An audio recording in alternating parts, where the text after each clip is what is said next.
Hello and welcome to another video on the Grimwood Watch Modern channel, and today I have a fine selection of Seiko Monsters in front of us, and do you know what? I absolutely adore this watch. It's amazing. It's one of Seiko's most iconic and original designs that they ever came up with. The bulletproof 200m ISO standard. They're an excellent watch. They're up to the 4th generation now. I particularly like the 1st and 2nd generations. I would like the 3rd, but I just think they're an extortionate amount of money for what they were, and they're quite rare to pick up on eBay at a decent price. But even the 2nd gens and the 1st gens are going up in price at the moment, and these particular ones are discontinued.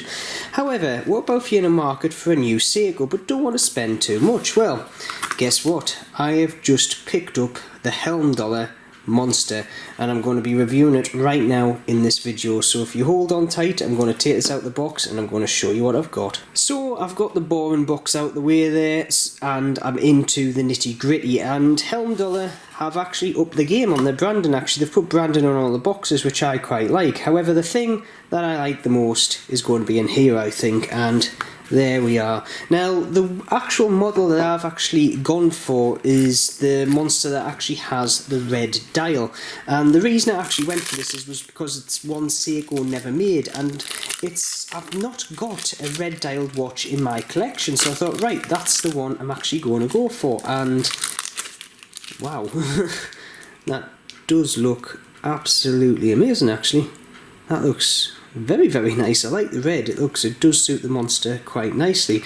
And first impressions are, it feels it feels very, very nice if I don't drop it. But yeah, I think this is going to be a very interesting review, more so that I've got quite a few Monsters and quite a lot of experience with them, so we'll do a good comparison. So what I'm going to do now, I'm going to take it out of all of its packaging, and we shall crack on with the specifications. Now that I've got it all unwrapped, let's go over the specs. So we've got a case diameter of 41.6mm, we've got a case height of 13.6mm, lug to lug of 46.5mm, and we've got a lug width of 20mm, basically the same as the Seiko Monster itself. Movement wise, we've got the good old NH36 in there. Love the movements, wind and hacking, very reliable and very cheap to replace.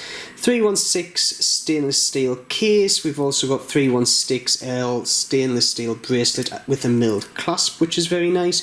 We've got a unidirectional bezel on the top, 120 click, flat sapphire crystal, a nice little upgrade over the Seiko version.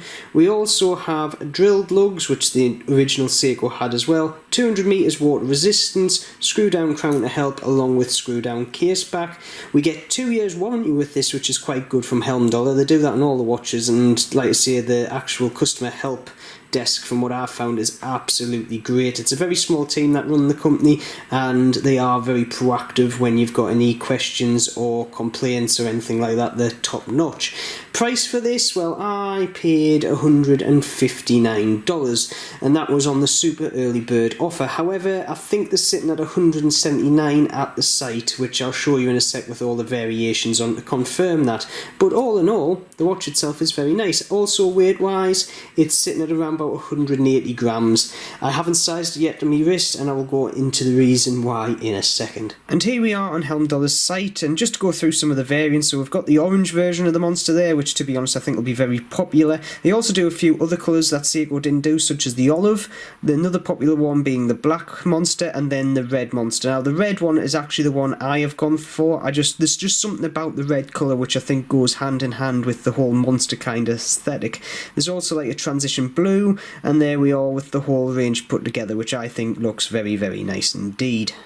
So now we've got the nitty gritty out the way, let's have a closer look at the way this watch looks. And do you know what? Comparing it to my Gen 2 and my Gen 1 next to it, you can see basically Heimdallr have done a very, very good job in copying the Seiko Monster. And like I say, it's harking back to the Gen 2 more than anything, with those lovely teeth all the way around the outside of the dial for the indices. Now, I went with the red one because I don't have a red watch in my collection, like I say, and I thought it would look like the open jaw jaws of a lamprey, and you know what it does, it looks very, very mean indeed. Starting off at the dial, we have this lovely fume effect which darkens to the outside of the dial, as you can see, hence fume. We've got obviously the Heimdallr logo at the 12 o'clock, and we've got automatic divers 200 at the 6. This is not an ISO standard, I will say that, like the actual Seiko Monsters, but still, I can guarantee it will be 200 meters water resistance. I test these up to 60 meters. I've never had any issue with any Heimdallr watch yet. We have date and day function at the 3 o'clock, like the originals, and we have the lovely chaptering which encompasses those lovely kind of teeth indices all the way around. It looks drop dead gorgeous. We then come up to the handset. Now the handset is actually done in a satin / matte black on this watch, and it matches the darkened bit of the dial very, very nicely, but it also makes it stand out against the dial, so reading the time is very, very easy indeed.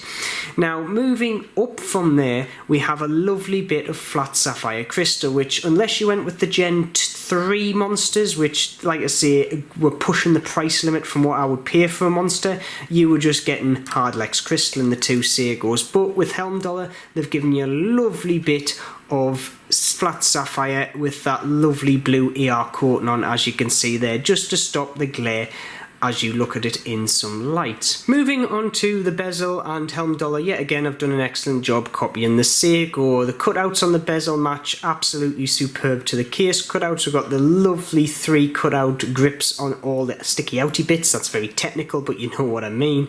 And the front of it is just basically identical to the Seiko, but a couple of little kind of changes, such as the Lume pip at the 12 o'clock is bigger than the Seiko, as we can see there. Is that a bad thing? I don't think so. It is also a bit more pronounced and less recessed. If I just tilt that there, you can see that's a bit more pronounced than the actual Seiko version there. Moving on to the case, and to be honest, spectacular job yet again. It's polished and brushed exactly the same as the Seiko version, so we've got brushing on the majority of the surfaces, and little details such as the cutouts on the side of the case and the front part of the watch where the lugs go on are polished, and they're done to quite a high standard. One thing I have noticed though, the cutouts on the Heimdallr are slightly more narrow at the bottom than the actual Seiko version. So if I bring the Seiko version up there, you can see they pretty much stay the same width all the way down with lovely kind of radiused edges, whereas the Heimdallr are a bit more castellated, if that makes sense. They kind of go straight down and narrow straight away as it comes from the bezel, which is a slight difference, but to be honest, not a big one. And in all honesty, I actually quite like it. I think it's a bit more of a neater finish. The crown itself is also slightly different to the Gen 2s. The knurling on it is slightly more coarse. If you can see that Gen 2 there and the Heimdallr, it's got a lot more pronounced knurling on it. It is also sitting slightly more proud of the case by around about 1 mil. So it is a nice big chunky crown. I do like the feel of it. The other thing I've noticed is the crown tube looks slightly bigger on the Heimdallr as well. And this might be yet again a compatibility issue if you want to change parts in between the 2 watches. It is something I'm going to have to check, but I'm not going to do that in this video. It will come later on. Moving on to the back of the watch, and as we can see there, it's pretty much the same yet again. We have a nice Heimdallr logo on the centre of the case back, and then some of the specifications around the outside, and yet again a screw down case back like the original. So with the main watch out of the way, let's have a look at the bracelet. Moving on to the bracelet and Heimdallr, yet again I've done a very, very good job in mimicking the Seiko. The only Seiko naked stainless steel bracelet, I have those on my Gen 1 here, which is a very battered Monster. This is a well-used Monster, but it gives us the gist anyway. So Heimdallr have copied the polishing / brushing of the links very nicely indeed, and there's a very crisp definition line between each one, as you can see there. However, as we come onto the clasps of each watch, we can see there's some differences. The Seiko version is quite a slim clasp. It actually has quite a severe step by 1 mil each side of the clasp to bring you down to it. The other thing with the Seiko clasp, which I don't particularly like, is its pressed steel. It's to be honest, it is very, very nasty. It's a cheap Seiko clasp if you ever did see one. However, we do get the addition of that diver's extension, which in all honesty I've never used that much. The only time I've actually used it is when I've worn it on the outside of clothes for some obscure reason, which I've forgotten why, but I have done it. it is handy to have. But the Heimdallr, instead of going with the dive extension, have left it off, but we have got this very nice milled clasp, which in my mind is a very big improvement over the original indeed, and we also have a nice engraved logo on the clasp as well, so top marks there. The only thing that kind of narked me ever so slightly about this bracelet is they've went and copied the same pin and collar design on the Seiko to a degree. I say to a degree because they've got bigger collars on, which is handy. The Seiko has little tiny ones which you will lose in a carpet, which I have done. However, Heimdallr have got this basically big tube collar plus a little pin, so it is slightly easier to get in and adjust. However, I was expecting and slash hoping for a screw adjust, so I got my screwdrivers out ready to adjust it, and it wasn't. I had to go and find my pin kind of hammer tool, which I lost because I've never used it for quite a few months actually. It's very rare that I actually get a pin and collar watch nowadays, but hey ho, they've gone and copied the Seiko but have improved on the system to a degree, so I shall give the bracelet a 8 out of 10 on that mark. So with that all out the way, let's see how this wears on my wrist. And here is the Heimdallr Monster on my 6 3/4 inch wrist, and what can I say, it wears pretty much identical to the Seiko variant. It is absolutely lovely indeed, nice and weighty, it just looks phenomenal on the wrist, especially that red dial against my very pasty white skin. But the only thing I can say, it does feel different on the underside because we have that slightly kind of wider clasp, but in all honesty it's still comfy and it does wear very nicely with the watch. So wearability, I would give it a solid 8 out of 10 yet again. It just wears absolutely superb, and if I had this on and a Seiko, I dare say I wouldn't be able to tell the difference between the two of them just by feel.